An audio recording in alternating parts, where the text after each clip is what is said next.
for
Can't see me.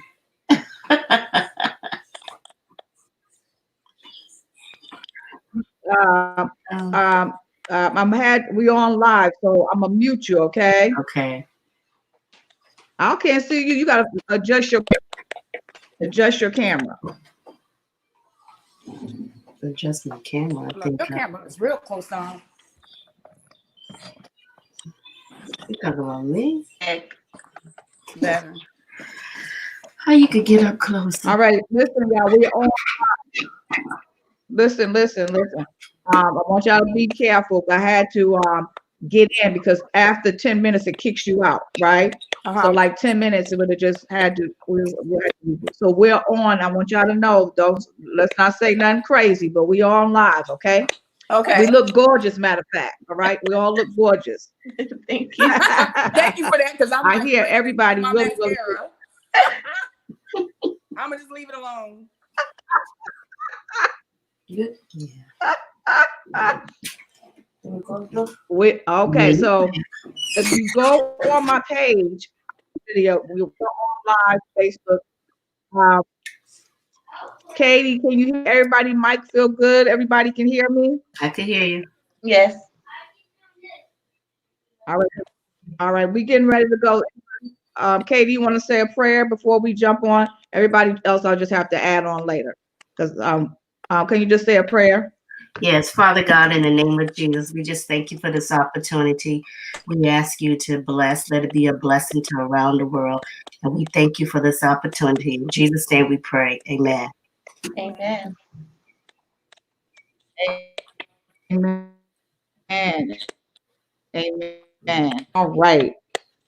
Let me just take this off of private. Thank you for the yeah, let me take this off of private. Before I put this public, do anybody have anything to say? Anything they want to ask before I put it public? You said what now? We good? Yeah, I think I'm fine. Before I go public, do it. Huh? I'm all good. Everybody's good? I'm Okay. great. Yep, good. Okay, great. Let's jump in. Let's jump in. Here we go. Look at Dom. All right.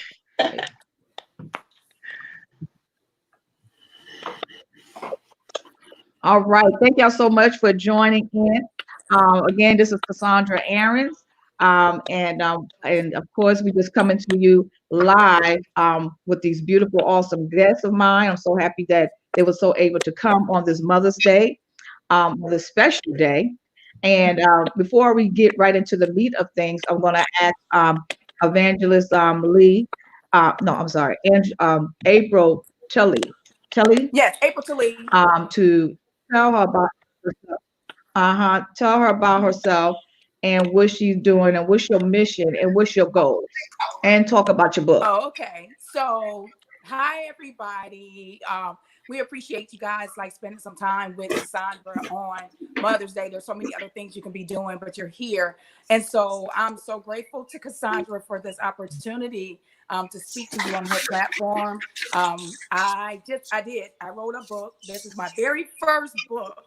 It's called The Identity Crisis. Here it is. Whoop, whoop. It is available on Amazon. You can also find it on my website at www.apriltaleesykes.com. But the book is about identity.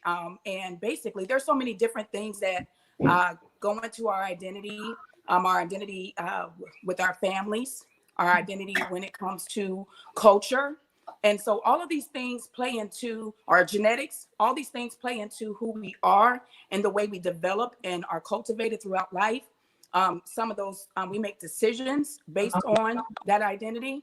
But I think that what God was telling me and what he really wanted everyone to know is that it's not necessarily all those things that were created from our genetics and our past. Because, everyone's history isn't always great. There's past hurts, there could be physical abuse, there could be verbal abuse, sexual abuse. You can have situations where you've been beat up by the enemy a lot. And so what my mission is to help men and women, mostly women, young women, be able to understand their identity in Christ. What is it that God created me for? What is the purpose that he has in me? And then also to identify who the enemy is, because sometimes we'll fight with people. We'll be upset with ourselves. We don't know why we don't have our self-worth. We don't have love, but God shows us who we are. And when we are rooted in God's word, when we're rooted in what it is that God has ordained for us, and we have an understanding, Holy Spirit is talking to us, then he tells us who we are. And, there's always, these transformative people that are throughout the Bible. I mean, I think that's one of the best things about the Bible is that you have people who are the unusual people. It's not the people that you would think would have it all together. They're not princes, they're not kings, not all the time, but God takes the unusual or the unlikely and makes them great. And he does that with us as well. And so he can transform your life. It doesn't matter where you start, it's how you end it. Right. And that's what Identity Crisis is about. That's right. That's right.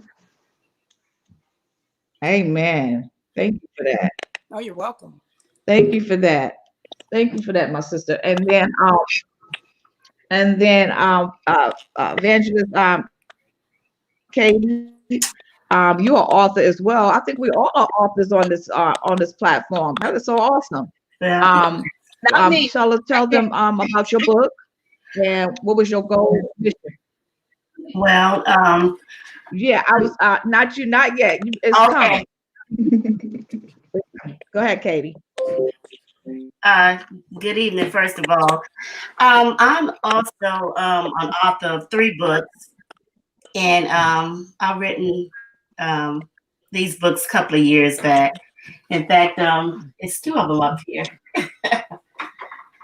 One of my books my latest book is called Wearing My Scars in Confidence, and basically it's about one of my a situation I went through in life. I was burned about 25% of my body, and I just shared a testimony of how God supernaturally healed me because I lost all my color in my face and everything, and God just supernaturally healed me outward as well as inward.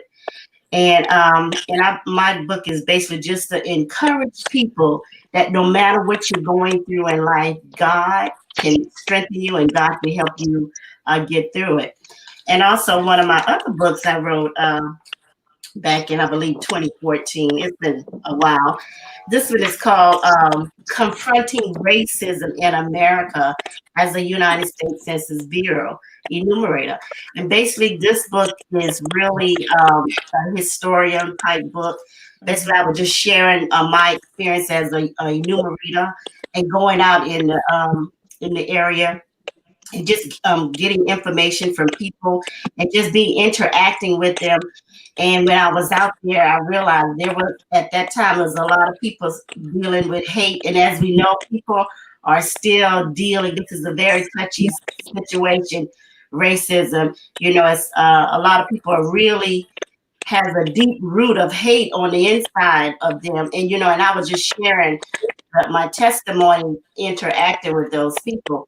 And not only that, not everybody I came in contact had an issue with racism, but the majority of the people did. Even the real young folks. And even one time I wrote in the book, how did she get all messed up inside about hate? And God was letting me know somebody in the house was teaching her that, you know. So you is hate, racism, all of this thing is a learned behavior. So this book can just tell information about how people are just sitting around the table discussing things, and this spirit of hate is just being embedded into their heart.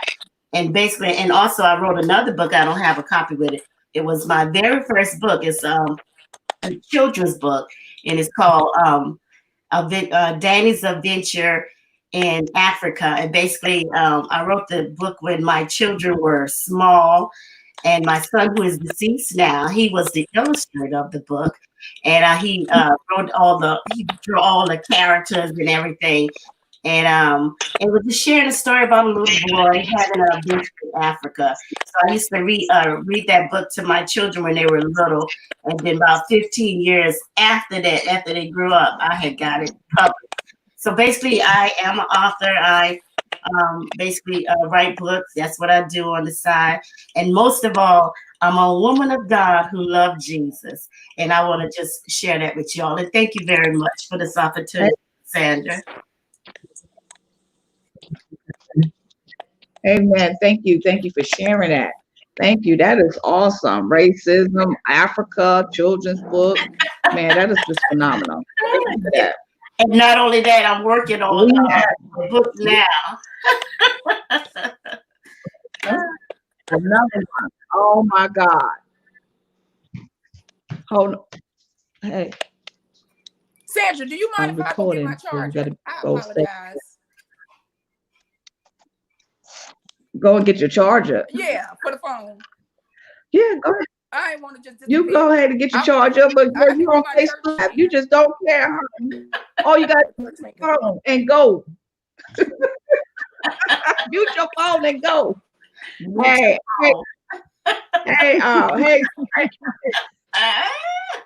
She forgot you. Lord have mercy. I love it. Real. Well, listen, what we can do. Hey, it is. Bring it. That's how I say. Bring it real. I'll bring it back to you. Hey, I got it already. Amen. Hi, Mama Williams. How you doing? Oh, look at my mama here. Hi, Mama Williams. How you doing? Hi, how you doing? I'm good. Hey. All right now. Tell people. I don't even think you need no introduction. Well, happy Mother's Day last to week. all you ladies. Thank you. Happy Mother's Day to all the ladies. Thank you. Happy Mother's Day to you. Happy Mother's Day, Mom. God is good. Hey. Awesome. So last week, you know, you need no introduction because you sung our dry bones alive. Still dry, but after you sung and brought that anointing, our bones is alive. So tell the people about yourself.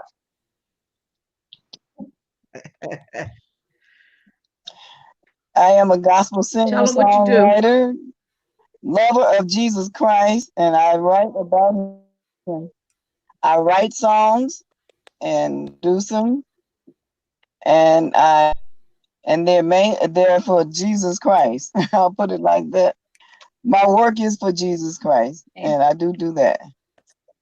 And I love him very much. So you hear a lot of songs about him. When you start listening to some of my music, you'll hear I'm talking about him and his greatness of what he do. So yeah. Amen. You. Hopefully you'll give us some. It's kind of like I'm breaking in and out, so I don't know. No, we hear you fine. It's just a delay, but you're good. Hopefully, Yeah, I'm gonna you'll give us some. okay. Okay, All right, so okay, let me jump right yeah, into I'll the give you let me jump. something in Okay, all right, thank you. I'm not hearing you. All It's right, so like I'm being delayed. Mhm. okay, it's okay. All right, so let's just jump Hi, right on daughter. in. Uh, I want to um, talk to April. I want to talk to everybody, Okay. and so this is such a beautiful panel. I think it's a beautiful discussion. We got different people from different walks of life, with different all types of background, and so definitely we want to talk about it. I have never been the type of person. I'm gonna tell you this. I'm gonna be honest. I've never been the type of person to promote myself. I believe that promotion comes from God. So I feel like this if you know, and promotion is good and all of that, but let it come from Jesus. Amen. Amen. I have, if God can't do it, it Amen. won't be done. I'm gonna tell you that. And so that That's being right. said, That's Dominic, true. come on and talk to us and tell us about yourself and tell people what you do. Okay, hi everybody. My name is Dominique Miner. I am a content creator for our show Totally Naked, which is a podcast show as well as like a Facebook Live platform as well. And I do co-host that show with our very own April T. Lee, as well as two gentlemen, one named Jax, one named Dante. And we are four young individuals who are on fire for Christ. And we want to bring our experiences to the masses to help them understand that, listen, we're Christians, we're going through real life issues just like you, but let us tell you how God would want you to think through these things and what kind of decisions that God would be pleased with in regards to getting through those issues. In regards to myself, though, I am originally from Philadelphia, Pennsylvania. God started my journey many years ago as a 14-year-old teen mom. And he just catapulted my life from that, from that point to today. And I'm just so grateful to him. And I wouldn't be able to even be on your platform had he not done miraculous work in my life. So thank you so much for having me on your platform. Oh man, this is good. Okay, we got some good stuff here. All right, thank you for that. Thank you for sharing that. That is good. So since I know that we all been through some stuff, let's just jump right into it. And I want everybody to be as authentic as you can be. Let's be real. Let's reach these people. Let them know that we know we're Christians. We might fall short of the glory of God or whatever. But God is still on our life. He'll bring us through. He'll bring us on top. He'll bring us healing. He'll bring us deliverance. All right. And so, and God is real. No matter what they say, God, a lot of people downplay God and downplay the church, but I know him to be real. So we want to talk about today about mothers. The topic was one of the topic was, what did your mother teach you that you can bring to some young people? And Katie told me, Katie was like, do we have to talk about our mother? Can we talk about it? And I want you to know, anybody that was inspiration to you can be a mother. An aunt could be your mother. Somebody in the community, a teacher, a principal. Because there has been so many people in my life. So what did your mother or somebody who meant so much to you teach you along this journey? We're going to start with Evangelist April. Hey everybody. So that's an interesting question because my mom's actually here. And when I sent her Mother's Day gift today, one of the things that I actually wrote, and it's so funny that she asked that question. One of the things that I wrote on there's a lot that my mom poured into us as kids. Like, I really just value like everything that she poured into us. My mom was like at the school, she like, I don't know if she was on PTA. Mom, I don't know if she did that. But one of the main things that she did, I remember, and I can remember it like it was yesterday. So we used to listen to Soul Train and watch Soul Train on TV, and it would be on every Saturday. And so we would be dancing up and dancing and everything on Saturdays. But I remember being in the second grade, and in the second grade, the next Saturday, where we would be watching Soul Train, it totally flipped. And my mom actually was like, we're going to church. And so she took us to church, and it was like no more Soul Train from there, because my mom was sold out. And she went so hard with going to church. Like, she was there. I think that we was at church at least 4 to 5 times during the week. And there were moments when I started getting in my teens where no, when I was like, seriously, like, where I was like, man, we go to church too much. But like, one of the things that, you know, as an adult, I can take from her, I really do appreciate her bringing us to God. And if she instilled the love of Christ, she showed me the work ethic. My mom was like the president of the choir at church. And so it was just so beautiful to grow up in that environment. And you can see, not that you're judging any situations of your other family members, but you could just, you know, that your mom is like, she's giving you something special. And that was one of the best things she did, because even though I may have strayed when I became 20, it was like, okay, that was too much church. Like, I'm at school now, she ain't here, I ain't got to go that much. But eventually it came back. And, you know, and God, you know, got me back on the path. And I go to church probably just as much as her. And it's so crazy. I would have never thought.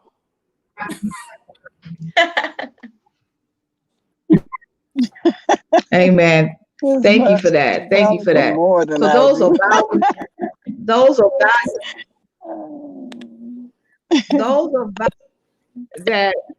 that molds us, and then we take those things and we call children, right? Mm-hmm. And so those are very, very beautiful things. Those are our foundations. Evangelist Katie, what was it that your mother or whoever was your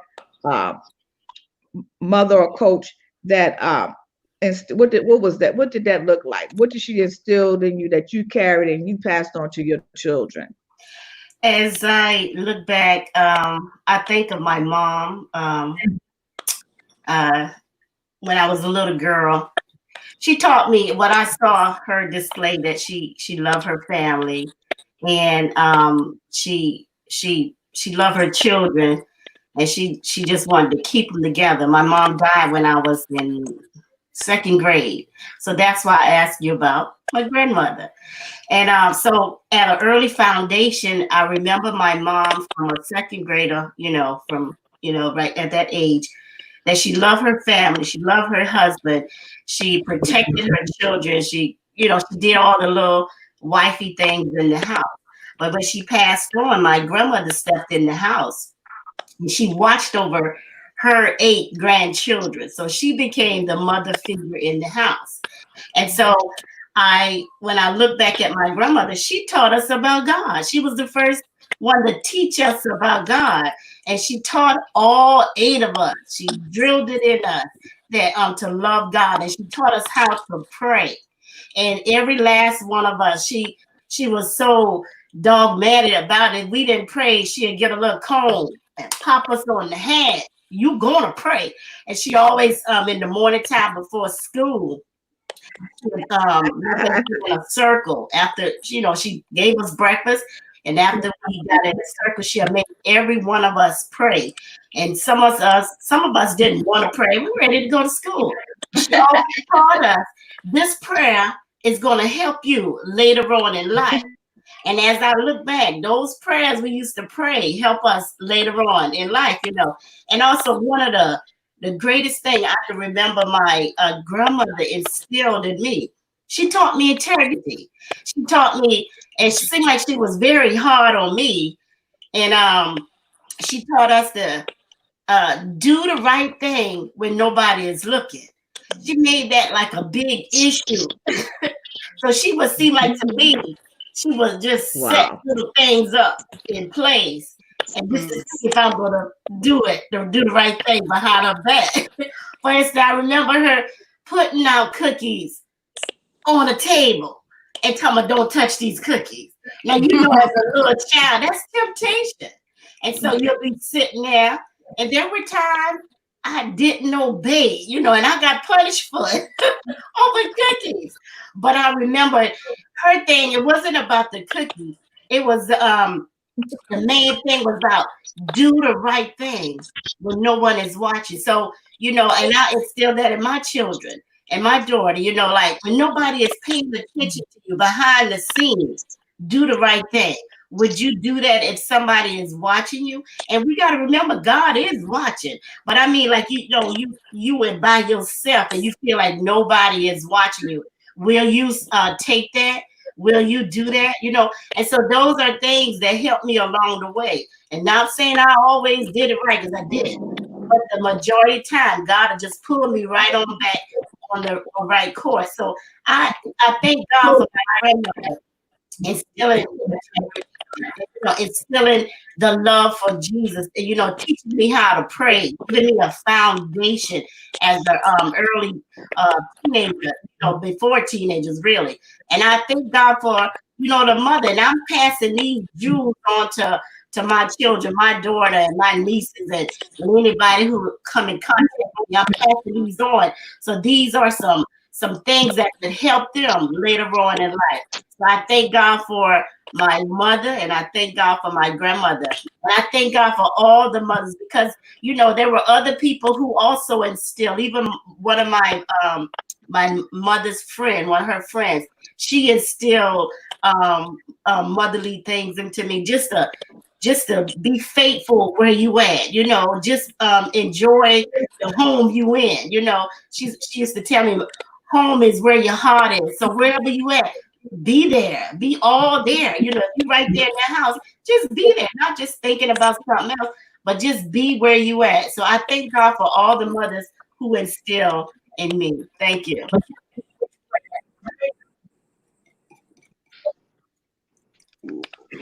Thank you. Thank you so much. Mm-hmm. Dominique. Yes, ma'am. I'm here. So, what can I say about my mom? A lot. My mom, her journey in itself is unique. She, at a very young age, was diagnosed with meningitis, and it was set out to kill her, but God had other plans. And she definitely, obviously, I'm here, so she made it through, but it did leave her hearing impaired. She is now deaf, completely deaf, been deaf her entire life since she was about 3 years old. But the doctors told my grandmother that she would never be able to take care of herself, that she would never be able to have children, that she would never be able to work, but God, because not only does she have me, but she had my brother. She had a marriage that lasted more than 20 years before my father passed. She works, she takes good care of herself, she drives, she helps take care of my grandmother. She is the definition to me of being a superwoman, somebody who really overcame the odds. Her life is testimony, and without her testimony, obviously I wouldn't be here. Okay, but she's taught me how to be a fighter. She taught me never to give up, and don't let anybody tell me that I can't do it, because it can be done. My grandmother, she plays a pretty big role in my life as well, because, hey, listen, she was like, you need to get your behind to church. Okay. I don't want to, listen, I pick you up, you walk to the church, but you better be in church. Okay. And because of that, I've been in church my whole life.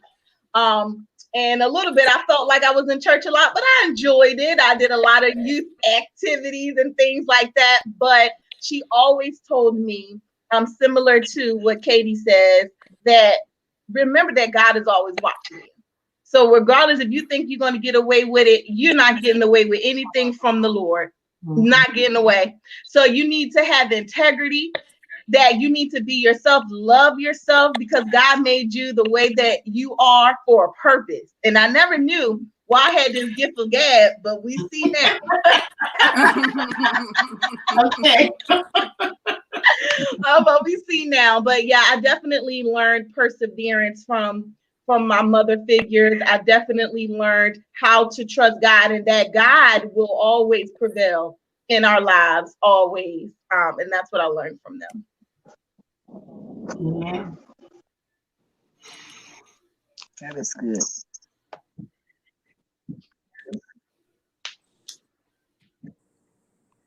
Thank you so much for sharing that. Thank you. And let's go ahead to Mama Williams.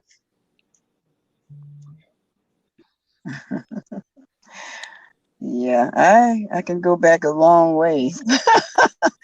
But I talk a little bit about my mom. My mom was a quiet person, very quiet, but it's one thing I can say that she instilled it in me, is in my heart, was that she always showed love. She was quiet, but she showed love, and she instilled the church in me. So therefore, I strayed away for a while, for a long time after that, after being there and, going through different things. I strayed away, but I noticed that even doing that, she always, that motherly, that church woman that she was, showed me that never give up on God. She was a writer. She wrote all the time. She never did release it in her writing, but she just wrote. And it was always about the Bible. She was just writing in the Bible. And I was like, I didn't pay it too much attention. I know I was going to be a copycat. But she instilled in me, the Lord.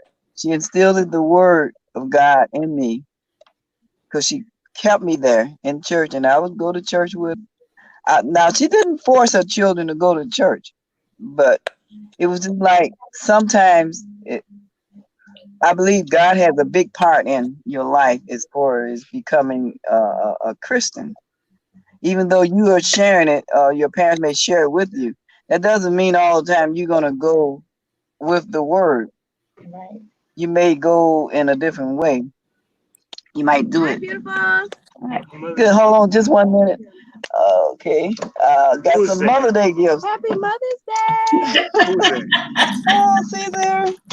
Caesar. I'm on a talk show. Thank you so much. Well, thank you so much.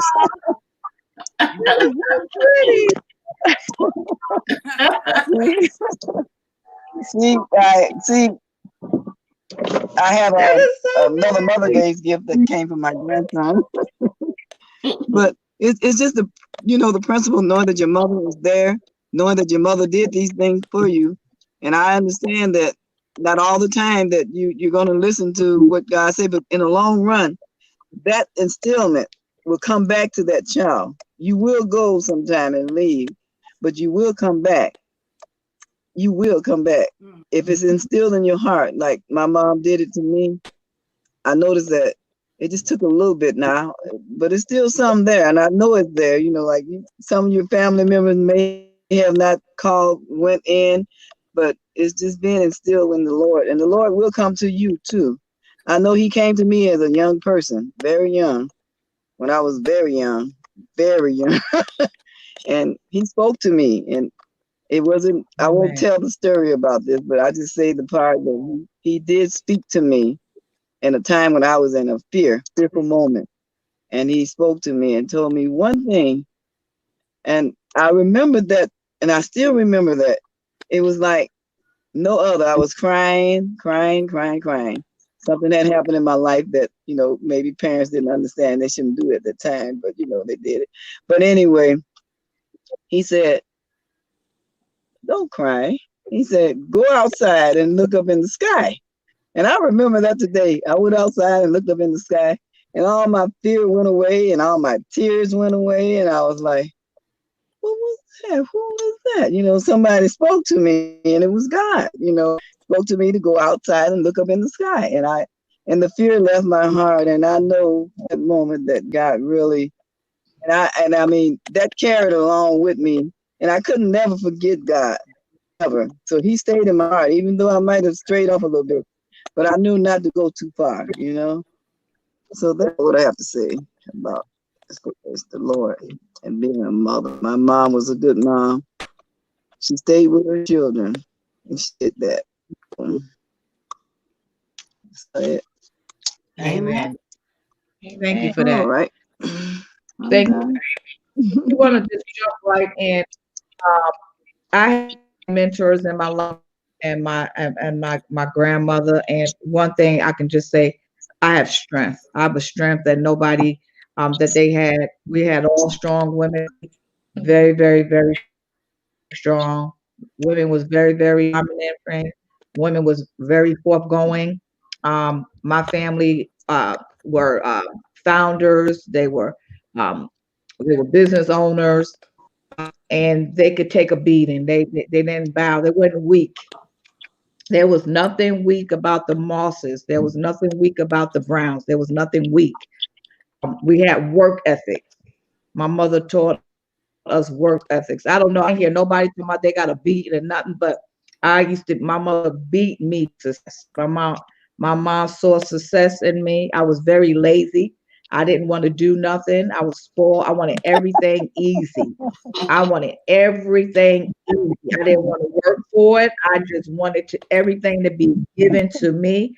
I feel like everybody owed Cassandra, but my mother saw that different. She would beat the mess out of me, and she beat me until I got it right. And I remember we was young kids. I think I was pregnant at 19. I was pregnant at 18, I think. And I walked the stage and whatever. But she told me, she said, I want you to learn computers. She said, because this is the thing. Now, this is back in the 80s, and my mom foresaw this. My mother was like, you need to learn computers because this is the thing. This is the thing that's going to make you some money, and you will never be without a job. Well, I was like, is it going to be easy? I wanted something easy. I said, is it going to be an easy course? And so it was an easy course. A business school, yes. I wanted easy stuff. I didn't want nothing hard. So I went to a year course. 1 year, you know, the because you take no prerequisites. You get right to the nitty gritty of the stuff. Mm-hmm. You go right into your major. So I took computer, and do you know, here I am, 55 years old in 2020. That prophetic word came to pass. There's not a application. There is not a computer software. There's nothing that I cannot work. Wow. And that's to give God all the glory. I take that very, very serious. And so you know, when I moved to Columbus, you know, they always thought this little New York dirty little girl. And I had to let them know, no, this New York girl was raised by a strong Black woman. Black taught me something, and I'm going to show you. And so that's why I went to school, and I went to get my associates. I went and got my master's because I had to show folks that this could come from New York. All right. So give God a clap for that. God is awesome. Amen. He is so amazing. He is so amazing. Yes. They didn't this little Black girl from the hood, from Northern Boulevard, from Corona, from East Elmhurst. Nah, that's a lie. So all of y'all are so blessed because I ain't hear nobody talk about, and we're gonna go 1 minute because I know we all got something to do and people coming in and out. And so I'm really hold it really, really long. But I didn't hear anybody talk about um, being neglected as a child. I didn't hear nobody talk about verbal abuse. I didn't hear anybody talk about parents that are setting bad examples. So I didn't hear nobody talk about parents that was overbearing, um, and and use their money in the wrong way, misguidance. But there's children out Correct. here, because I taught in public schools. They didn't have a good, might not have had a good training like we have, or they can't say that they love their mother because drug abuse or prostitution or whatever the issue may be. Let's address that. We'll start with April. Yeah, I definitely think that my childhood, my mom actually has a unique story with her kids. And mom, if you don't mind me sharing, that she had, I would say, 3 generations of children, right? So like Dominique, my mom shares that she had my eldest sister when she was about 15. And so they essentially grew up together. And so it wasn't the same as by the time she had her second set of kids, which is myself, which I'm the second to the oldest, but because of the gap, there was like a 15-year gap between me and my eldest sister. I kind of think of myself as the older sister, but it's because I was the oldest in the house. And then I had 2 younger siblings that I was raised with in the house. And so I have a brother that's right under me, and then I have a sister that's 3 years younger. And so my mom, when I call us the second gen on my mom's kids. The second gen, I felt like my mom came in and she had already done my sister, and some of the things that she may have struggled through with my sister, with poverty, having to try to figure out where's their next meal going to come from. Like she struggled through that. And where they're gonna live, and there was a lot of other things and abuse that my sister. I'm not saying that my sister was abused, but that I had aunties that were abused sexually. I've had cousins who were abused sexually. So I'm not oblivious to that. So it's not like those things did not occur, but I do contribute a lot to my mom saying, okay, these things can happen. They have happened in my family. And so I don't want this to happen with them. And so she did some sheltering. So she did some rearranging. There were things like we couldn't go over to our friend's house, like it was sleepover time. And I remember really wanting to go to these sleepovers. And my mom, she didn't care. They are good people, but you're not going. And it was well, darn. And then when you get older, you realize how much she's sheltering you, but it's because she's sheltering you from things that she may have experienced on, firsthand and or through our other family members. And so, so I know the damage it causes. I know the damage that physical and sexual abuse and drug addiction. That's not something that didn't happen as well. And so I think that we are fortunate in the sense that didn't happen, but I have so many people and so many family members where they're so close to you, where these things happen, and you make lemonade out of lemons. And so I'm not going to sit here and say that every situation in our household was perfect, but you do your best. And I think as mothers do their best, and you don't get a manual. And and I don't have my own, but I do realize that they're human, and they're out here trying to figure things out. I think that if we did say there was a manual, it would be the Bible. Right. Thank God for that. But sometimes you a day late and the dollar short on reading that one. You be I don't want to read all those letters. I get sleepy. So, but it's that'll help you out. It'll help you raise these kids. Mm-hmm. But yeah, so. I'm on here. Just keep dropping on. That's funny. Go ahead, Kitty. Well, when I look at child abuse, it is real. But just looking at, I think we were sheltered, although we didn't have our mom there, but my dad, he was the provider. And, as a young man, he struggled with alcohol and stuff like that, but he wasn't abusive. I look at that. But I also I admire my dad. He had it was 8 of us. And, as a child, his dad abandoned him at 3. He was 3 years old, and he abandoned my dad. He took my dad to live with his auntie because my mom had died. And so I remember one day I had asked my dad, because a lady was saying, y'all so blessed to have y'all dad with you all. Because she was sharing like how when her mom had died and her dad just got up and left. I said, where did he go? She said he left and went and started a new family without them. So that had kind of bothered me. So I came home and asked my dad. I told him, I said, why come you never left us? He said he loved us, and he shared the story about when he was a little boy, his dad had left him. And he said when he was growing up, he made up in his mind, if he ever have any children, he gonna take care of them, and he gonna stay with them until the day he died. And that's what he did. He stayed, he took care of all 8 of us in the house.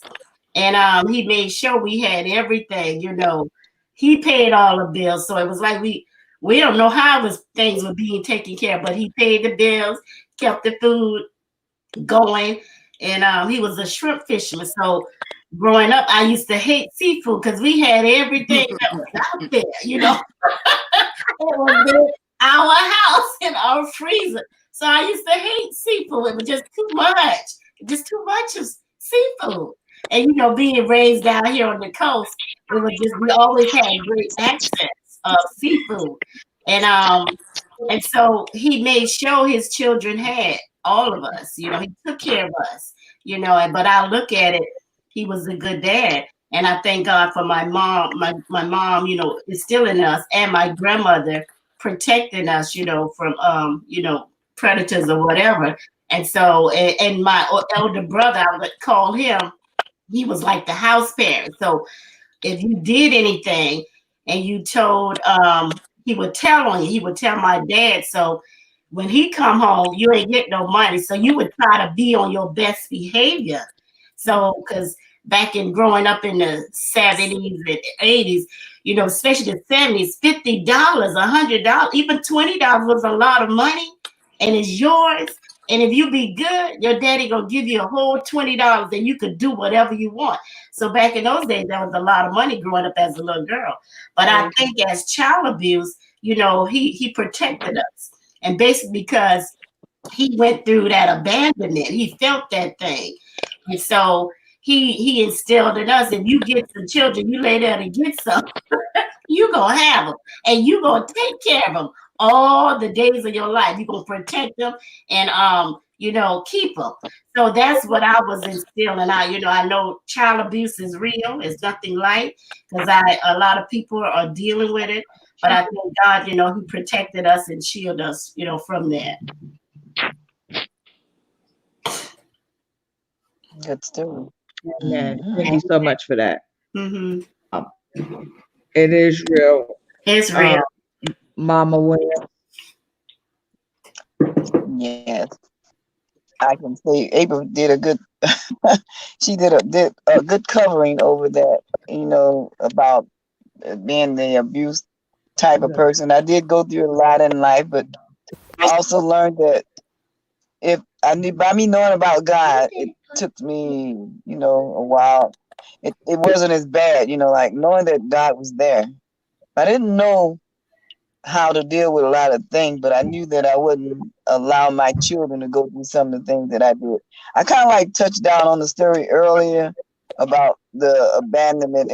I just didn't say it. I said I didn't want to say it, but I guess it's all right to say it if you were talking about it. Like I said, being left in the house alone, at the age of probably 4 or 5. I can't quite remember the exact age.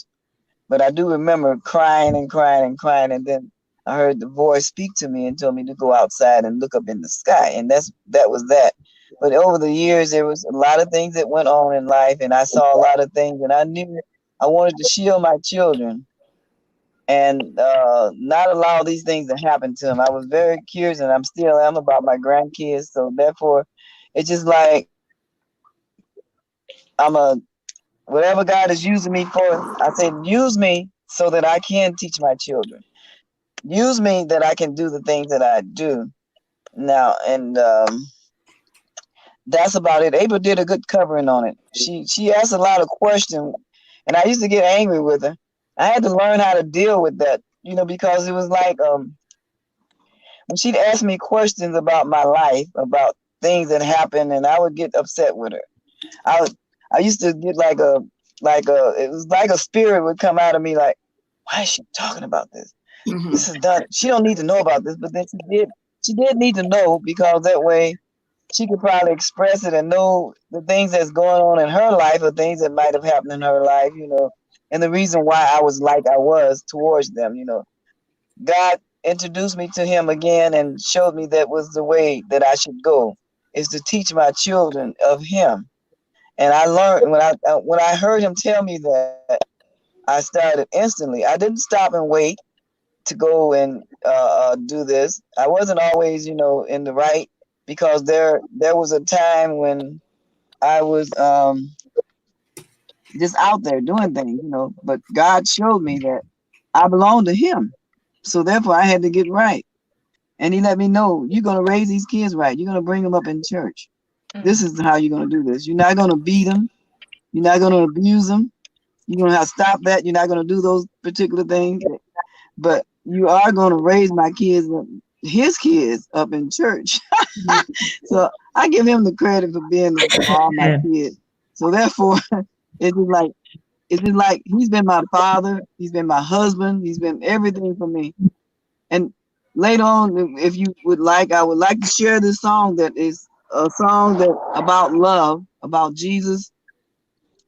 And I would like to share that with you. I don't know if we'll have time to do it or not, but it would be pleasure song. It would be on my next release. It would be my next release. And okay, do you want me to share it now or later?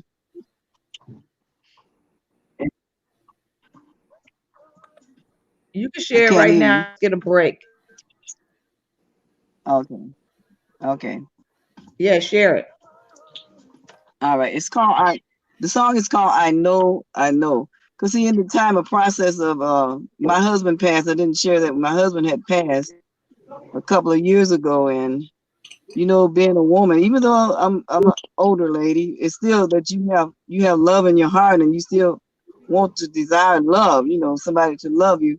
So this song came about to love. I had to realize that Jesus loved me anyway, even though I was looking for love, still like, is somebody gonna love me still, because it was a process of me having time, like my husband had been sick for many years, and he had been sick for many years, and I didn't have that. But then when he passed, it was like maybe over 10 years. I was like, what am I going to do? And then the song came to me. The Lord gave it to me. He said, I want you to do this song, Arminta. So the name of the song is called I Know. So I'm going to start it off now, let you all hear it. Hopefully you hear it and hope you like it. Hope you can hear it.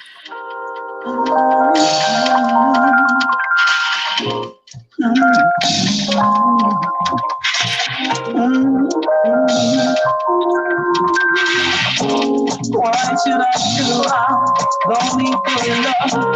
But I know Jesus loves me so. I know. Yes, I know.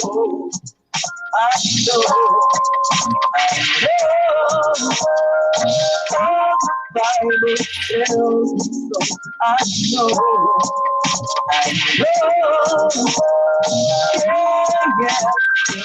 There's nothing like God can do for me. I know. I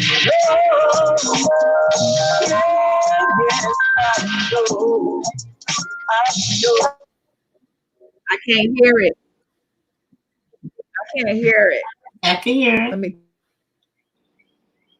I think it was like, tell yes. her. It's going in and out. Oh, okay. All right. Could y'all hear? I couldn't hear it. Could y'all It hear was it? just static in and out. I could hear it. I could hear it. It was just going out. She got her mute on. Her mic is mute. Well, okay then. No, you mute your mic. It's going in and out, Mama Williams. It's going in and out. So let's just wait till after the end. I want to get Dominique real quick. Dominique, let's talk about that. Everybody, I mean, you know, I know that this is Mother's Day and all of this, and this ain't the platform to talk about things that we could be healed and delivered from. And we all know, I know my household wasn't always peachy. I'll be lying from the pit, but I made it through all obstacles. That's why I'm anointed. It's no household. There's no anointing on your life if you ain't never been through nothing. So we can't even fake the funk. If you are anointed and you're appointed and called from God, you've been through something. Yeah. About it. Absolutely. Absolutely. Well, let me say this. Thank God that we've never encountered abuse by definition of sexual abuse, physical abuse, or, yeah. Now, I will say that we grew up hard in regards to lack of provision. Okay, we grew up really rough and tough with that. We were really poor. And not that poverty is abuse or anything, and I'm not saying that my parents abused me because of their economic status, but that does leave impressions upon the child. Right. And that left some serious impressions upon me and my little That's brother. right. And it was hard growing up. I gotta admit, I mean, there were days we didn't have food in the house. I literally remember a day. It was one night. I'm never gonna forget it. We opening up every cabinet, every refrigerator, freezer, no food in there at all. And I remember saying to myself as a child, if I ever have kids, well, first of all, not even at the kid level, I was telling myself, I'm not going to be able to live like this as an adult. Amen. You know, that I had already made up in my mind that, this not going to work. But when I did actually have a child, I still was a child, but in my head, I'm like, well, got to figure something out because my baby can't be hungry. You know, we can't, go through these kind of things.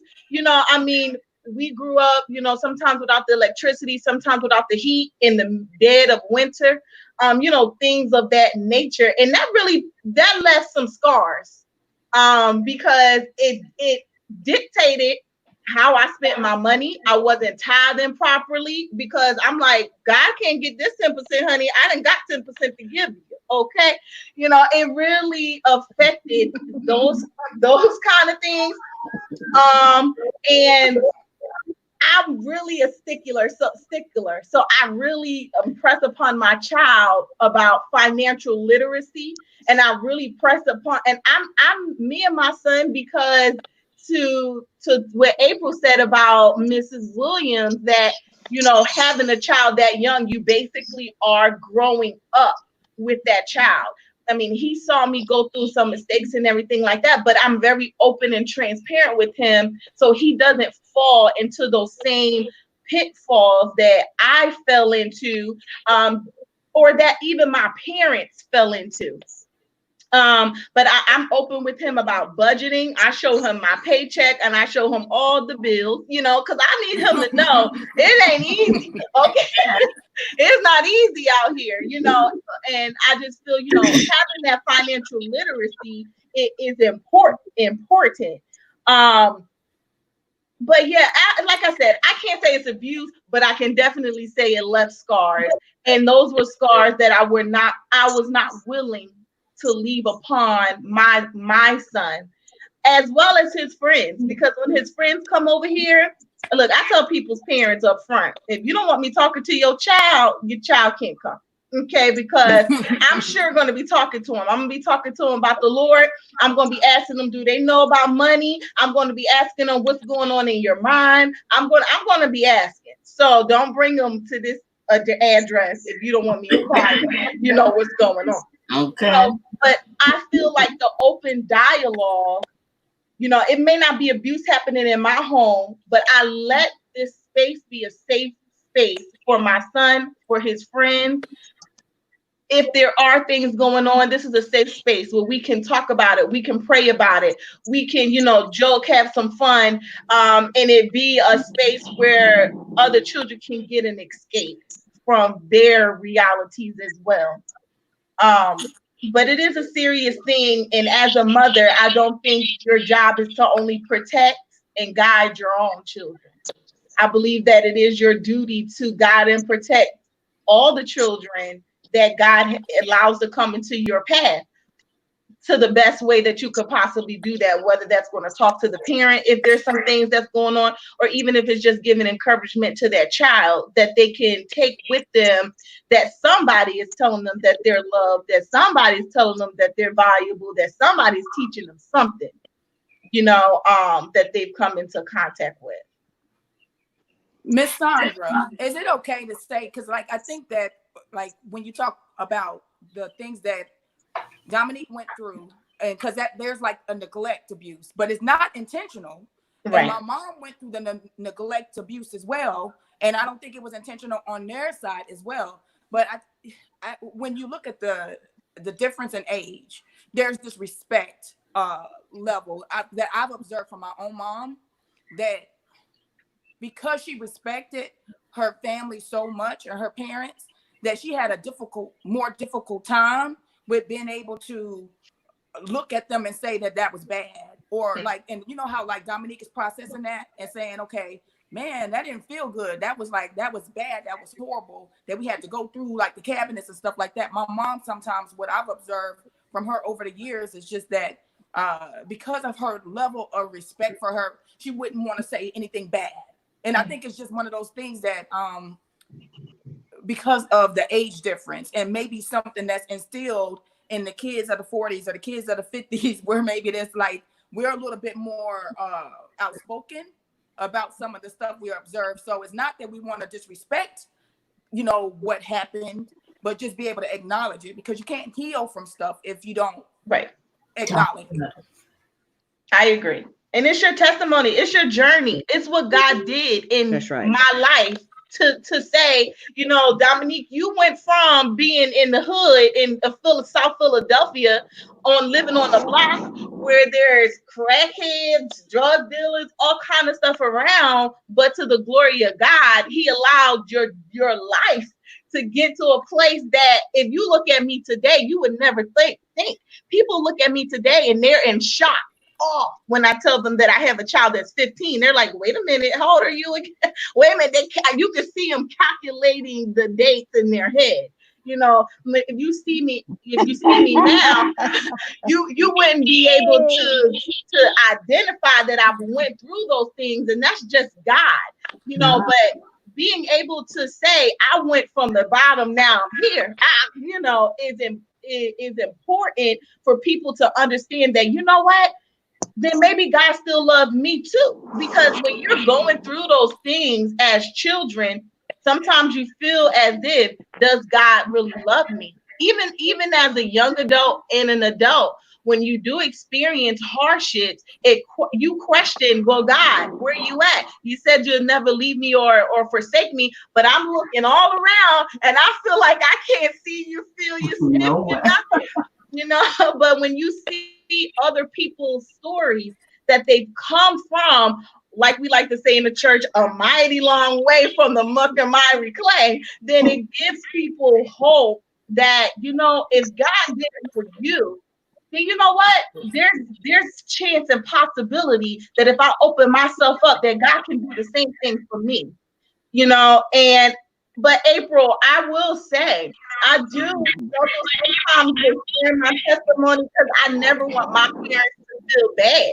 You know, I understand that they did the best that they could do with what they knew to do, with the resources they had, you know, to their disposal. But at the end of the day, it still left scars that I can't ignore or that I can't pretend didn't happen.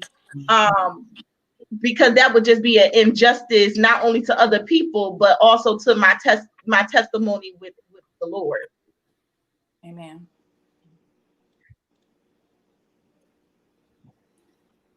Amen. Now we got, I want to touch on this one thing, but I really need everybody to stay to 1 minute. Okay. Everybody to stay to 1 minute. Thank you for sharing that. That was a powerful testimony, Dominique. I need everybody to stay to 1 minute. Now, what about when we were young, we had community. Do y'all remember we had community where the community helped raise the kids? Like, I don't know, maybe Katie and Mommy Williams could be, but we had community, meaning that the people on the block, if you did something wrong, they would go back and tell your parents, or they would beat your butt themselves. Do you remember that? I mean, we had a source of community. If somebody was poor and struggling and didn't have no food, we could go to the next door neighbor and ask for flour, and ask for oil, or ask for bread. And Right. I'm at school, but I want to talk on this one. Mama knows best. Let's just talk about that. Let's talk about Mama know best, because when I talk about just having even hit the dysfunction, I don't even know. This is too much. But the Mama knows best. April, can you talk about that? Mama know best. What happened in your life that Mom told you not? You did it anyway, got yourself in some trouble, and now you could say, Mama know best. Well, I would say my mom talked to us about sex a lot when I was in my teens, and in regards to not having it. Like, you don't mess with them boys. Don't mess with them boys. Don't do it. Don't do it. Don't do it. Like, you know, like they just want to get in your pants. Don't let them get in your pants. And you want to save yourself until marriage. You want to save yourself into marriage. And like I said, we were going to church all the time growing up. And so it was a lot of church. And so but by the time I got in my teens and I was in high school, I was able to start going off and do other things where I wasn't at church all the time. And so I did end up having premarital sex. And I was like 17 when I did that. And it's not that I ended up getting pregnant, because I really was against getting pregnant as a teen, because I observed my mom get pregnant early, and then my sisters and cousins and things like that. And it did poverty and a lot of other stuff. I was just like, I didn't want to do that. But there were emotional scars that I had to deal with because of having premarital sex. So my mom was right. I wished I would have listened to you, but I was fast. You should know best. You always say, Mama knows best.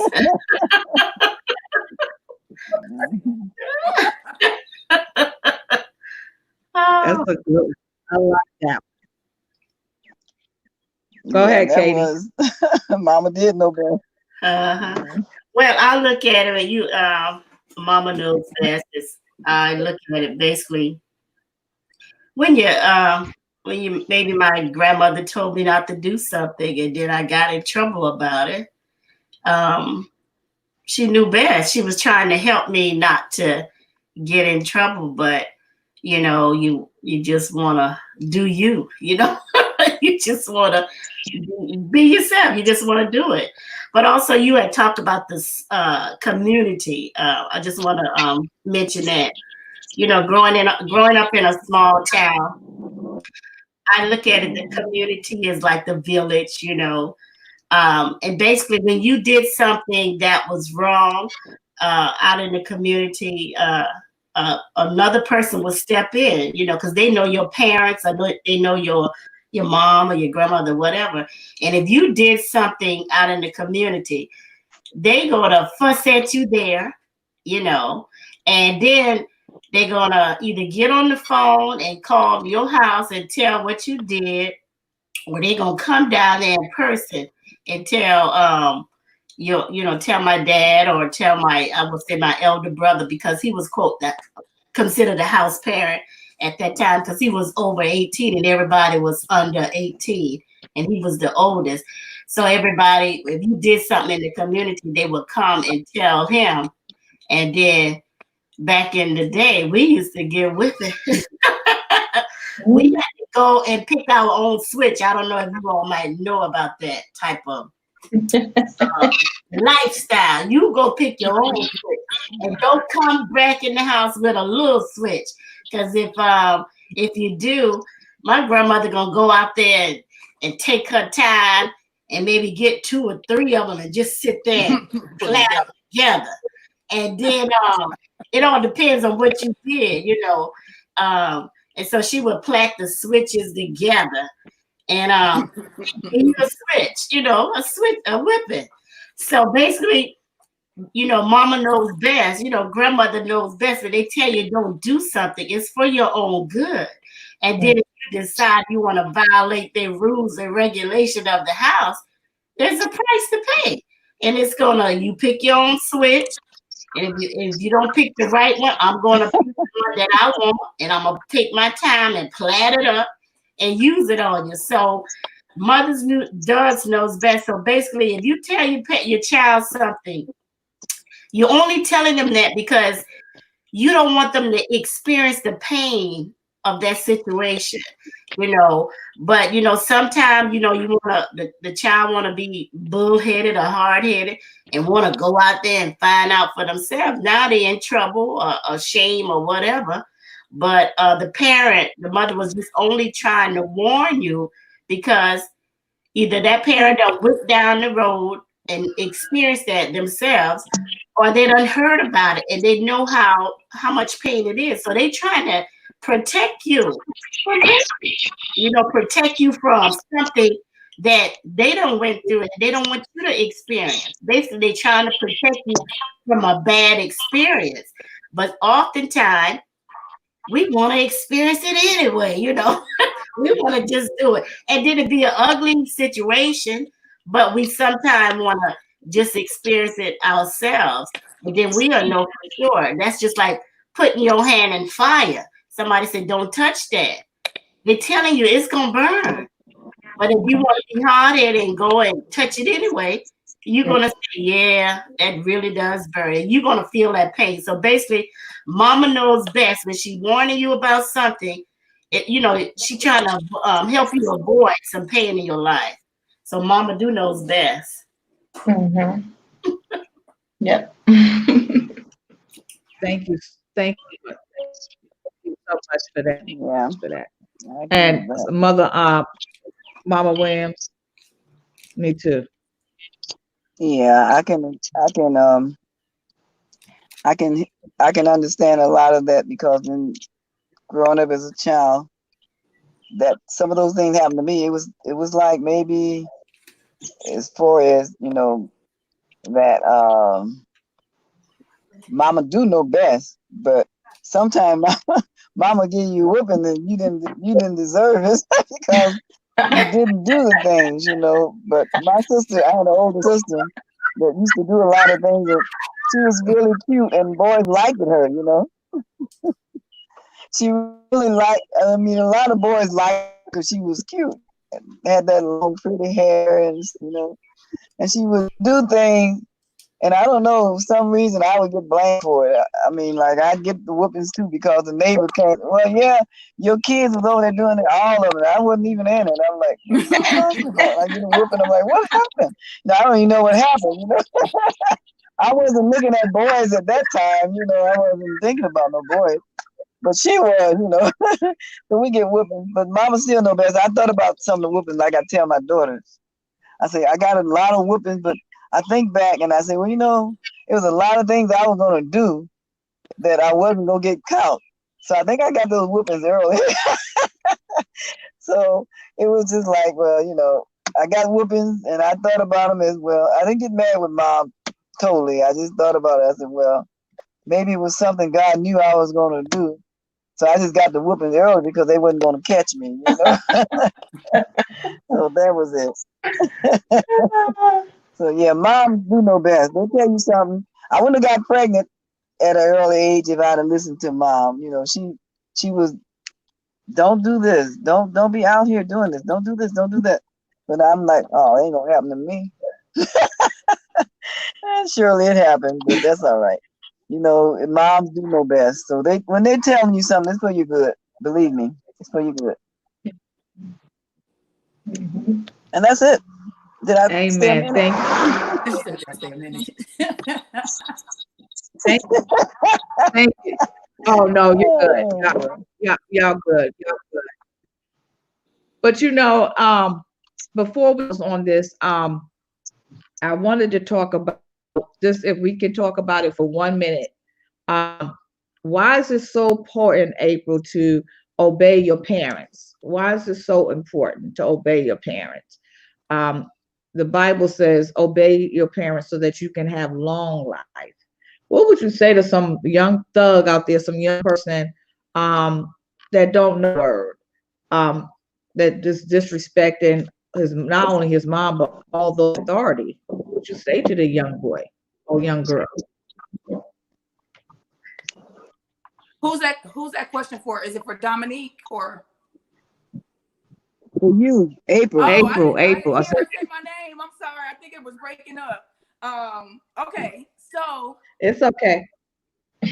I would say, one of the things that, like, when it comes to obeying your parents, right? Like, I think that we have earthly leadership over us. God has given our parents a steward over our lives, and they're responsible for cultivating things in us.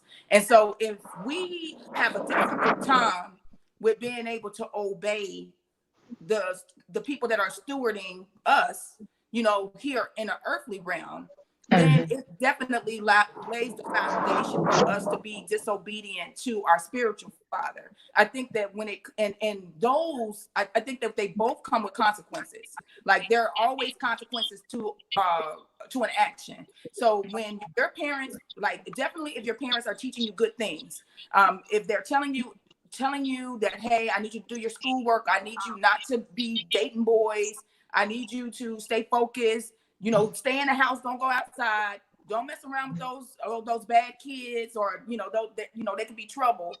When God is giving us instruction in the word, if you have a mindset of, well, I'm gonna do it my own way, which, you know, you have to combat that anyway, I think that you set yourself up for a more difficult time with being able to give God his honor as is needed. And so you can walk around in disobedience with him, and then you have the spiritual ramifications, and those can outweigh even what we have here physically. You know, like, your salvation is on the line, peace of mind is on the line, blessings, wisdom, and all those things that come from staying connected to God and obeying him. So, you know, getting it right with our parents and listening to them and being respectful it sets the groundwork for what we need to be doing on the spiritual realm. That's what I believe. And unfortunately, sometimes our earthly parents, they're human. I think that we mentioned that before. And they sometimes have life experiences where you can't stop them from, you know, if they have their experiences, they may not always do everything right. But God is the author of all of this. He's the Ancient of Ages. So he has infinite wisdom. You don't want to learn to be disobedient to authority in that realm when he could teach you some stuff that'll avoid the pitfalls altogether. That's what I think. That's true. Yeah. Absolutely. Absolutely. Um, I'm sorry. Go ahead, Dominique. What can you say to somebody that you know, because you have to understand, I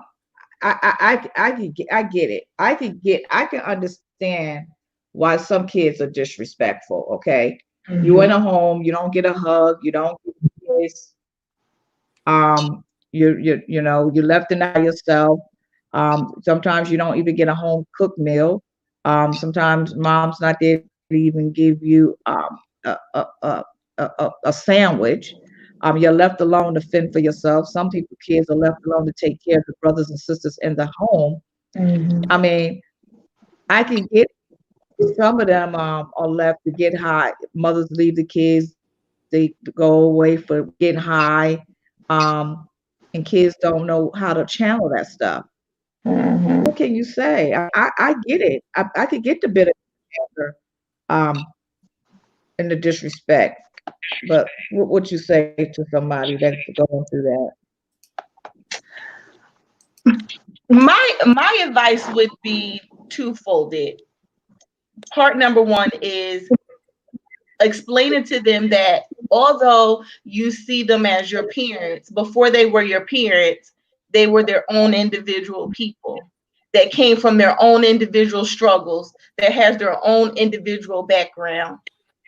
And from that viewpoint, if you can understand that your parent is a regular person, you can see their struggle a little bit differently. That you can understand, like, okay, I know that you may be tripping out a little bit, and you're tripping out because you don't have enough money. You're tripping out because maybe there is a substance abuse problem. But I'm gonna still understand that, I'm gonna give you respect because at the end of the day, you gave birth to me. Now, whether I'm agreeing with how you are stewarding me or not, you at least at the bare minimum deserve the respect of me saying I have grace upon you for at least bringing me here. And the second part would be ask yourself the question, how would you want your children to treat you in the event that you make mistakes along the way? Because I think that's important, because one day those disrespectful teenagers will be parents.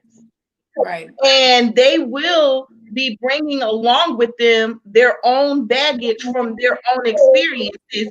And would you want your children to talk to you the way that you're talking to your parents in the event you will make a mistake? Because we're never going to not make a mistake. And to April's point, parenthood does not come with a manual.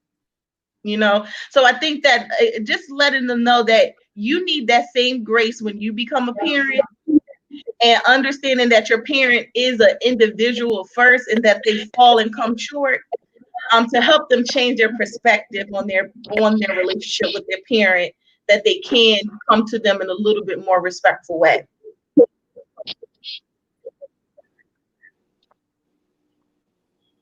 That's right. Beautiful. I like that. That's right. And we don't want to die and go to hell with bitterness ending. Like I said, that's a whole nother different platform. This is a woman that I had a lot of bitterness. When I talk about when I was growing up as a child, I had a lot of bitterness. I had a lot of bitterness beatings, not because of what my mom told me to do was right, the beatings that I hated. Bitter from a little young girl all the way, and it literally almost killed me. It almost killed me. I know what bitterness feel like, and it's not good. I'm gonna tell you, it'll eat you like cancer.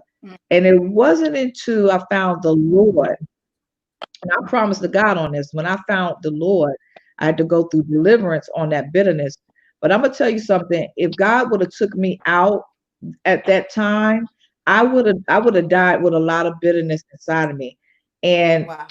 I didn't like it. Now at that time I with my mom, but now a lot of other stuff that trying that's on me. You have to get this. That bitterness, it was trying to, like my divorce with my husband. The enemy was trying to bring back, but I had to refuse And I had to rebuke it because that thing only hurts you and it eats you like cancer. It doesn't hurt nobody else. So I think, and I think I would like to tell these young people, I know what it's like, you know, bitterness, but you don't want to take that, you don't want to take that to the grave. Also, I think about Kobe Bryant. I hope to God, they say he has animosity, but I hope to God that he didn't die with that in his heart. At some point, you have to learn how to forgive. There's no perfect mom, there's no perfect child. The only perfect person is Jehovah, the Elohim, the El Shaddai. And if you want to be delivered from bitterness from a mom or from a dad, God can do that thing. But don't like that because it makes you look ugly and it makes you ugly. Go ahead, Mother Williams. Well, I would say, leaving here, y'all did such a good job. I thought I wouldn't have to say that. But anyway, I know being bitter. There's times I know that I have struggled with being bitter in life, you know, things and not forgiveness and stuff like that. I've struggled with that over the years, and it took a while for me to understand. And until I began to realize that I couldn't hold on to these things, the past or what somebody done to me and all these things, I realized wasn't nothing going right in my life.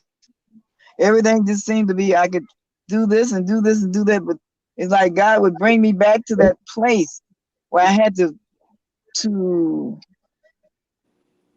see it, had to focus on it again. And I'm like, why can't I ever forget it? I even had the time when I used to have dream after dream after dream over some of my past. And it was like, why am I dreaming of this person that did me so bad? You know, and I thought, well, maybe I had forgiven the people, but evidently I hadn't. So I understand what you're saying, Sister Sandra, about that forgiveness in your heart, because you can leave here and you have that bitterness in your heart about somebody and you're not going to make it. You telling God, well, oh Lord, I want to make it to heaven. I want to make it to heaven. So God will leave you here to get those things right. Understand what you're doing wrong. So learning that I had to forgive in the past some of the things that happened in my life, and it's hard sometimes to forgive in certain things that goes on in your life, but you have to forgive that person. If you want anything to go right in your life, you have to forgive. If it's your parents, if it's your ex-husband or your boyfriend, your sisters or cousin, it could be anybody that went cross. And I realized I had a problem with forgiving. And it's not that I'm trying to. I can sit and look in your face and talk to you just as nice. But deep down in something in my heart, there was something else that was holding me bound. So when I found out that something must be holding me bound, I realized that I had to get that out of my heart. And so I asked God to show me how to do it, see? And that way I could do it. Like even if a person come to me and just ask me little simple things that about a situation, I could get mad with them. And I'd be mad with them for a long time. I didn't understand why, but I realized that's a spirit. We're dealing with spirits. And they're not all human. We're human, but we're dealing with spirits that are beyond us that we don't recognize. So therefore you have to realize the spirit world. I know we shouldn't be into that one, but you know, it is there. And you have to realize that these things are not coming to you just because of reason, but because the enemy knows that you have those in you. He knows what he did. So therefore, he's going to keep bringing it back to you. So I learned that whatever the spirit is, get rid of that spirit. Pass it on, because it's not what you want. You don't want to hold on to a spirit that was grudge-hearted, envy, or any of those particular things, because you can't make it. So I'm learning that those things are very important. And I'm glad you brought and touched down on that one, because that was a good one in me that I needed to know to learn to forgive. And when I did begin to forgive, oh my God, things seem to be so much better in my life.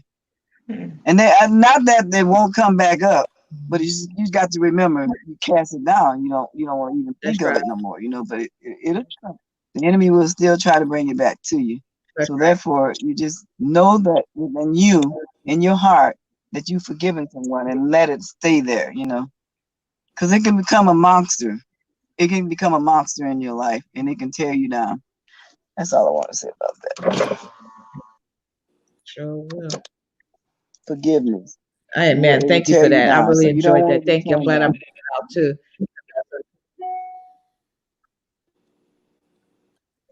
Yeah, don't think older people just get bitter. All right, that's a lie. These young people get just as bitter. No, it's When a not. man don't want you and want somebody else, Mhm. you get bitter. When he had somebody else pregnant, Yeah. you get bitter. You know what I'm saying? So don't act like when your Right. mother got favoritism with one sibling against another, you gonna get bitter. So don't act like these young people act like they can't get bitter. Think about. I remember a lady one time had to call me old biddy. I was like, what? Wait a minute. Now wait a minute. Get bitter too. Anyway, go ahead.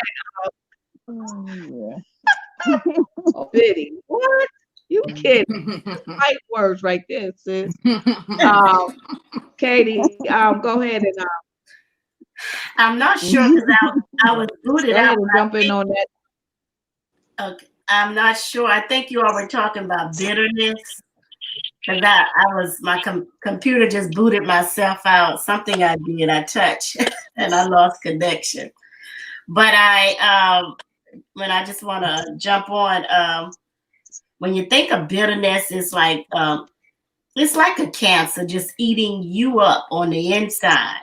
And here it's really anger, undealt with anger. You deal with anger, and you deal with frustration of a certain situation, something happened or whatever. But you got to look at bitterness as a sin, and it's a miracle blocker. It's gonna block up you think about a pipeline. You're trying to get something from God. But if you got that bitterness in your heart, nothing can come through and nothing can come down, because it's like it's stuck. Like your toilet is stopped up, it's stopped up. And so you have to allow God to take the bitterness out. And it's not an easy process. Hurt is hurt, pain is pain. When something really hurts you and you become angry about the situation and it's really out of your control, you are so, angry and just mad at that person, and you allow the unforgiveness just to, to get in there, and you just dwelling on that issue for days and even sometimes years. But until you make a quality decision to say, I gotta let this go, nothing gonna happen until you decide to say, I have to let this go. And once you make that decision to let it go, then the Holy Spirit can start working in you, cleaning out that clog, just getting all that stuff out, all that bitterness out, and then release it. And you even feel lighter once it come out. And you can smile again, joy just coming in. You're feeling good. Even if it's a certain person, you could be in the room. Maybe one time you can't even be in the room, with the person. But when the bitterness leaves you, you can communicate again. You can be for real. You don't have to be fake about it. You could genuinely speak to someone with a pure heart who may have injured you, inwardly, who may have really, hurt you in a way. But it takes God to help you work through that process. And it's not an easy process. It's not an overnighter. It can be a 24-hour miracle. You can't just wake up and it's gone, but you got to do your part, praying through the night. If somebody offend you and where you can't sleep, I look at it if something where I'm at now and somebody offend me in a way. We deal with a lot of stuff. I'm going to pray until that thing lift up off of me. When I think of that person, Oh, if it's still there, just bothering me, just gnawing at you. You have to find a unique strategy that worked for you. What worked for me might not work for you, and what worked for you might not work for me. It's like, you have to just keep on at it until it releases you, because it's a stronghold. Bitterness is a stronghold, and it could get a grip on you, and it could stay there. And every time you think of that person, you get mad all over. If you see the person, oh Lord, they walk in the room, oh Lord. So, but until you deal with you on the inside and allow God to get in there and break those strongholds, do what you got to do. Even if you have to say it out loud, I forgive such and such. Keep saying it, I forgive. Just you got to get a strategy, because the devil's job is to come and kill, steal, and destroy. He want to destroy your joy. He want to paralyze you. He don't want you to be able to love people. Love, the Bible says, love your enemy, and he uses that. Love your enemy. Somebody who doing you wrong, or somebody who did you wrong. God wants you to love them, and you cannot love somebody if you have all in your heart against them. But it's a process. It's nothing easy. But God can work through you. If you give it to God, God will allow you to get through it. And he'll help you. He'll give you strategies, little things, little piece by little piece, and help you to get through that thing day in, day out. It took a while for all that stuff to build up in you. It's going to take a while for it all of it to come out. But I just want to encourage you today that God is a deliverer. And if you got bitterness, he could get it out of if you let him. Thank you. Amen. Thank you for that, Pastor Katie. Thank you so much. The time is out. I'm just going to give everybody closing remarks. And then, Katie, what you laughing at? Katie, you call me Pastor Katie. I she know she went over her minute. You like to say that. Arthur Daniels, 3 books. And April, author, and we got April. She's an author. Go ahead and give us your closing remarks, and we'll go with April, Dominique, and then we go with Katie, and then we have Ms. Williams close her out with a song. But if everybody could just be 1 minute. Also, they go. Just keep on next week. We'll be doing. We're gonna be talking from out of my book. April gave me that. I told her the name of my book. Shaking my head at these so-called church folks, and she just went on and on and on. I was like, well, Dad, you all in my book. Go ahead and talk about it. So we're gonna be coming back on next week. I pray everybody be able to join us. But go ahead, tell them about your ministry, tell them about your book, and just give them your closing remarks, and then we'll go on and enjoy our mothers. All right. Well, I cannot thank you enough for this opportunity to talk to your audience. It's been an eventful afternoon. I actually got to spend some time with my mom. I'm all the way in Florida. She's in Nashville, Tennessee. And so we were able to spend some Mother's Day together, and like some healing too. Like that was cool. Like that's what's up. So I appreciate you for that. And so like she mentioned, I did write a book. It's due. It's available today. Here it is. It's called The Identity Crisis. You can find it at Amazon. And so if you got Prime, they'll deliver to you. You ain't got to pay for the shipping. But if you want to go on my website, you can go there too. It's at www.apriltaleesykes.com, and you can also find the book there. But like the ministry is evolving. God had placed a word inside, which is that that we are a culmination of culture. We are a culmination of our genetics. We are a culmination of our families. But at the end of the day, what really matters is what God transforms us to. We are to begin to look more like Christ. And so the crisis comes from all of those other identities that come in, that try to creep in, the enemy trying to steal your purpose, trying to steal your joy, and steal your right here to be everything that God created you to be, your best life. God wants you to have your best life. And so it's time to identify with Christ and identify with Jesus. And so that's in a nutshell, Identity Crisis. Please pick it up. I love you guys. I look forward to maybe being able to be on this platform next week, I think.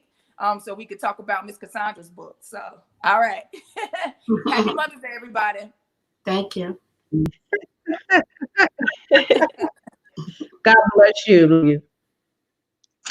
I would just like to say again, thank you. Dominique. Yes, I would just like to say again, thank you for the opportunity to be on your platform, speaking to your audience, just about the few little things that I've been through in life and honoring my mother on this platform. I appreciate it.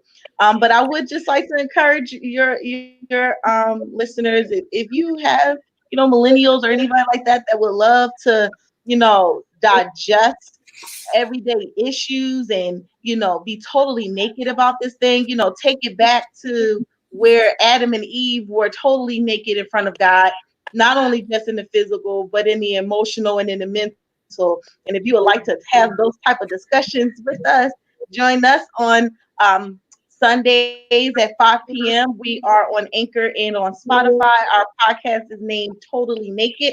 We would love for you to join the conversation and dive into it, and unpack some of these things and be free in God. Again, I thank you for allowing this opportunity.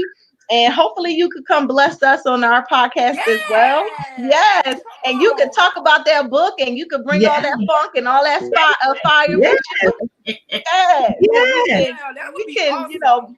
Tackle it that way too. Yeah. Look, call me no old biddy. We won't be calling you no old biddy. Like, y'all can't do it. Don't do it. She'll get you. She from New York. We don't need no problems. No. She ain't with those. She ain't with that.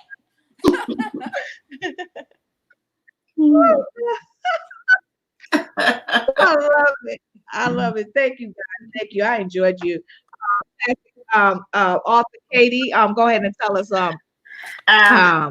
your closing remarks and where they can find your book.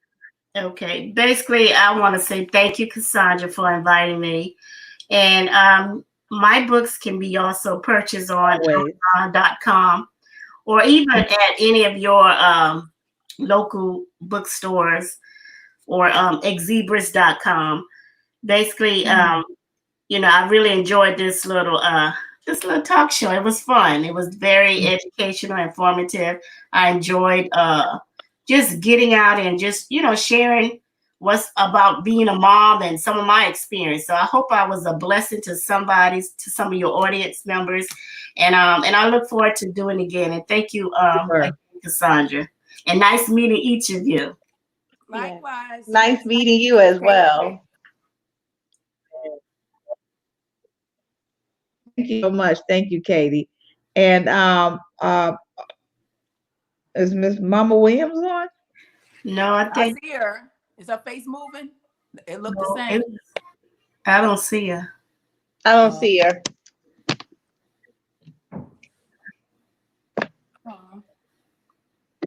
Let me see. All right. If she doesn't come back on, we're gonna go ahead and close. I love you guys. I thought she wanted to have a song, but y'all could go ahead and drop off. I will wait for her. Okay. And I want all of y'all to enjoy your mothers, and I want you to enjoy your Mother's Day. All right, you too. Please. Happy Mother's Day, everybody. Definitely Happy was Mother's a pleasure. Day. Happy Mother's Day. Bye, everyone. Alrighty.